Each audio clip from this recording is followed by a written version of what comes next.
ili kile mnachokiwekeza kiweze kuzaa maradufu, hatuna budi kuwekeza katika mifuko ambayo ipo na inayotambulika, ambayo pesa zenu zitakwenda kuongezeka maradufu, na mnaweza mkajikuta mnapata faida kubwa kuliko kuweka kwenye mkoba peke yake.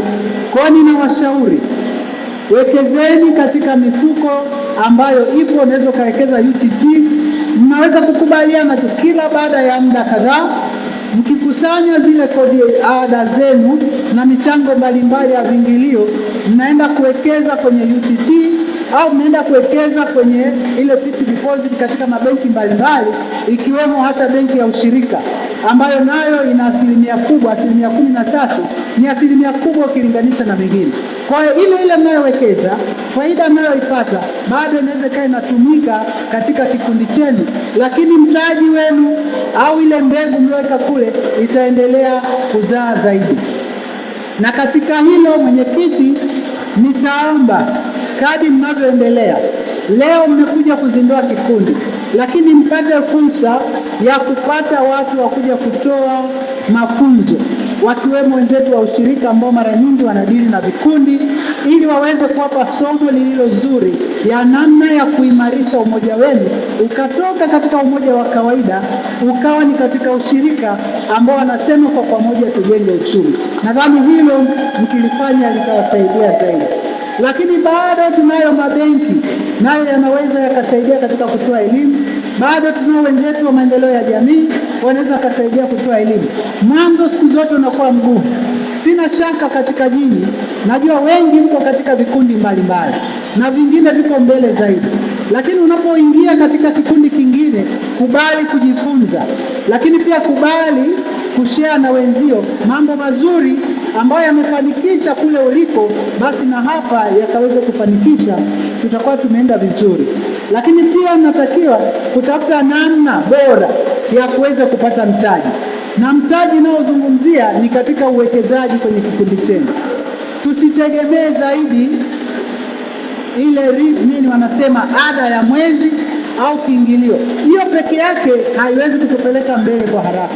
Kwa lazima kadri tunavyosema, tutawekeza katika mifuko ambayo inazalisha na inakupa faida, lakini pia tuone namna ya kupata mtaji na kuweza kufanya mambo makubwa ya uwekezaji, jambo ambalo kwa kina mama mnaweza. Kama umeweza, tumesikia wachache wamezungumzia biashara zao na namna wanavyokwenda. Kwa hiyo ukiwa katika kundi kubwa, manake na mtaji wenu utakuwa mkubwa na uwekezaji wenu unatakiwa kuwa mkubwa zaidi. Hapo vipi? Kwa lazima tutambue kama kikundi hamwezi kuwa na mjumuiko wa namna hii kukaa na kuzungumzia. Lazima tuwe na maono ya mbali zaidi. Tukiweza kufanikisha hilo, tutakuwa tumejenga kikundi kilicho imara zaidi.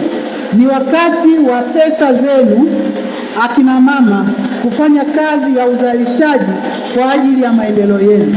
Sio zinakaa tu pale mnafurahia mfuko wetu na milioni 30, lakini imekaa haizalishi, haileti faida. Kwa hiyo ni vizuri pia tutaliona hili.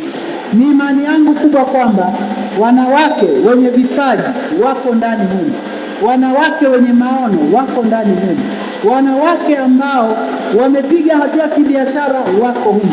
Tukiweza kushare mawazo yetu na kwenda mbali zaidi. Kinachotakiwa ni kuonyesha ile nguvu ya pamoja kama kina mama, na siku zote wanasema umoja ni nguvu, utengano ni udhaifu.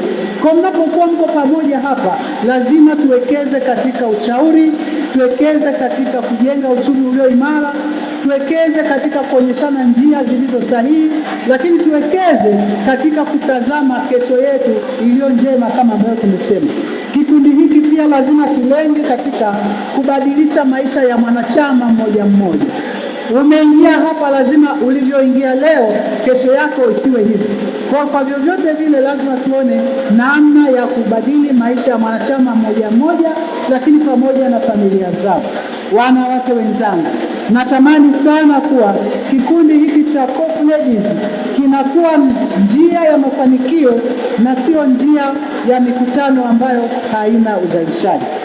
Akina mama wenzangu, ninapozungumzia kujenga uchumi wa kikundi, natamani kuona mambo yanafanyika. uwekezaji katika swala zima la kukopeshana kwa riba iliyo chini kabisa ni vizuri ukafanyika, unakuwa unajenga uchumi wako, na tutakuwa pia tumepata wasemaji. Lakini pesa zenu zitumike pia katika swala zima la kuzizalisha, sio kuweka kwenye vigugu. Nilikuwa namuuliza mwenyekiti hapa, anasema tuna M-Mkoba. M-Mkoba ni nzuri na inatusaidia tunapokuwa na changamoto za hapa na pale, lakini tunahitaji kuwekeza beyond that, nje ya M-Mkoba tuwekeze pia katika maeneo mengine. Kwa hiyo cooperative mnatakiwa pia kujitofautisha na vikundi vingine. Tunavyo vikundi vingi, lakini itakutambuaje wewe unatoka cooperative? Ni pale ambapo utafikia malengo yako, ni pale ambapo hautakuwa na mbambamba katika swala la kimaendeleo, ni pale ambapo kila anayesimama kama ni mwana cooperative, ukimlinganisha na mwingine unamtofautisha, unaona huyu kweli ni mtu anayetoka cooperative na anajua namna ya kuwa na vikundi. Kwa lazima kikundi chenu kiwe mfano na kiwe kioo cha jamii. Maendeleo ya vikundi pia yanahitaji nidhamu. Nidhamu kwa wanachama, nidhamu kwa viongozi, nidhamu kwa kikundi kizima. Mkiweza kuwa na hilo mtaweza. Ondoeni habari ya fitna, ondoeni habari ya kuongea nyuma ya pazia. Kwa hiyo ukitaka kusema jambo lako kwenye vikao liweke wazi. Viongozi watalipokea, watalifanyia kazi. Lakini ukilalamika nje ya hapo, unaanza kufanya kikundi kiyumbe. Kwa sitarajii kama mtakuwa watu wa namna hiyo.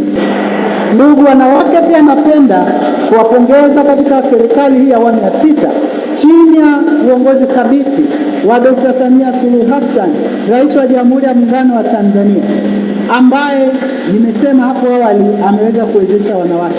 Leo serikali imeweka mazingira mazuri ya mwanamke kuinuka kiuchumi, lakini pia kupitia sera na mipango mbalimbali ambayo imewekwa. Wanawake wanahamasishwa kuunda vikundi kama ambavyo imeanza leo ili uweze kufikiwa. Ukitaka pia mwanamke aendelee kwa mmoja mmoja uweze kufikia. Hamwezi kusonga kwa haraka. Ndio maana nasema ukitaka kwenda mbali, tembea na uzio uweze kufika vizuri. Tayari mazingira hayo yamewekwa na nyinyi tayari hilo mmeliona. Wanawake oye! Wanawake safi! Kwa majina mimi naitwa Wande Masambu, ndio mwenyekiti wa Cooperative Mwanza, ambao kikundi hichi tumekizindua leo tarehe 12 mwezi wa 4 2026. Malengo hasa ya kuzindua kikundi hiki, kwanza ni kutafuta muungano wa wanawake katika jiji letu la mkoa wa Mwanza. Kwa sasa hivi wanawake tumekuwa wanatawanyika mara kwa mara na hawajui umuhimu wa vitu vingi kwenye kuwa kwenye umoja. Wengi ambao tumewaalika kwenye kikundi chetu na kujiunga hasa ni wajasiriamali. Kama tulivyo Rais wetu Dr. Samia Suluhu Hassan anavyohimiza wanawake kujiunga kwenye vikundi na kupata fursa mbalimbali ambazo zinatolewa na serikali. Kwa hiyo mimi kama mwenyekiti, lakini pia vile nje na mwenyekiti wa kuku, pia ni mwenyekiti wa wanawake Mwanza SACCOS ambaye ninafanya kazi zangu za wanawake. Kwa hiyo malengo na maono yangu hasa ni kuwaunganisha wanawake wa mkoa wa Mwanza kutoka kila sehemu, yani mkoa wote wa Mwanza au Tanzania nzima, ndio malengo yetu. Usisahau kusubscribe, like na kubonyeza alama ya kengele. Asante.